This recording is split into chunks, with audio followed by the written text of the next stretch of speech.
ఆత్మీయులారా, మిమ్మల్ని హెచ్చరిస్తున్నాను.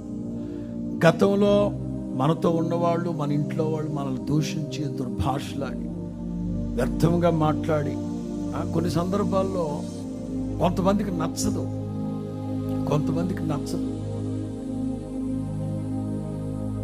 కుష్ఠరోగి అయిన సీమోను ఇంట యేసు ప్రభు భోజనానికి కూర్చొని ఉంటే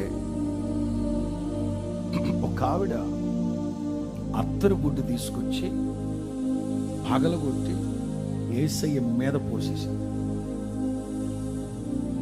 అక్కడున్న వాళ్ళందరికీ చెత్త చిరాకు అనిపించింది. అందరూ కోప్పడుతున్నారు. యేసయ్య ఒక్కరే ఆమె ప్రశంసించారు. ఈమె నా ఎడల మంచి పని చేసి. కొన్ని సందర్భాల్లో మనతో ఉన్న వాళ్ళకు ఒక్కరికి నచ్చదు, కానీ ప్రభు హృదయాన్ని సంతోషపెడుతూ. అందుకే పౌలు ఎఫెసీ పత్రికలు 5:5 అంటారు, ప్రభువుకి ప్రీతికరమైనది ఏమిటో అది గ్రహించండి. అలాగున ప్రభు హృదయాన్ని సంతోషపెడుతూ మీరు ముందుకు సాగండి. మొదటి మాట, నీ సహోదరులందరూ నిన్ను స్తుతిస్తారు, కనపరుస్తారు, ప్రశంసిస్తారు, ప్రస్తుతిస్తారు. అలాంటి ఒక మంచి ప్రవర్తన రూతుని గురించి పోయేసి అంటాడు, పట్టణములో ఉన్న వాళ్ళందరూ చెప్తున్నారు నీ గురించి. ఓ పేటలో వాళ్ళు కాదు, పట్టణములో ఉన్న వాళ్ళందరూ నిన్ను గురించి చెప్తున్నారు. నీ ప్రవర్తన చాలా బాగుందని. దేవుని బిడ్డలు ప్రవర్తన జాగ్రత్తగా ఉండాలి.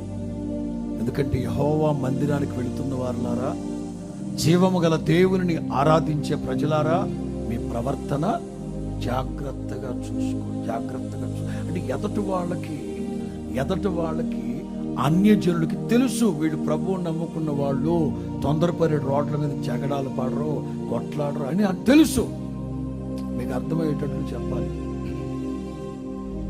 మరియమ్మకి, మంగమ్మకి నీళ్ల పంపు దగ్గర గొడవ వచ్చింది అనుకోవడమే ఉంది. సృష్టి ధర్మం. మున్సిపాలిటీ ట్యాప్ అన్నాక గొడవలు ఉంటాయి, బిందులతో గుద్దుకుంటారు, ఆ తర్వాత మాట్లాడించుకుంటారు. మరియమ్మకి, మంగమ్మకి దెబ్బలాట. కొట్టుకున్నారు. బిందెలు పగిలిపోయినాయి, మాట్లాడడానికి కూడా పనికి రాకుండా పోయాయి బిందెలు. చివరికి ఈ మంగమ్మ ఈ మరియమ్మతో పోట్లాడాక ఓపిక సచ్చింది ఆవిడకి. ఇక అంటది, ఇదిగో మరియమ్మ,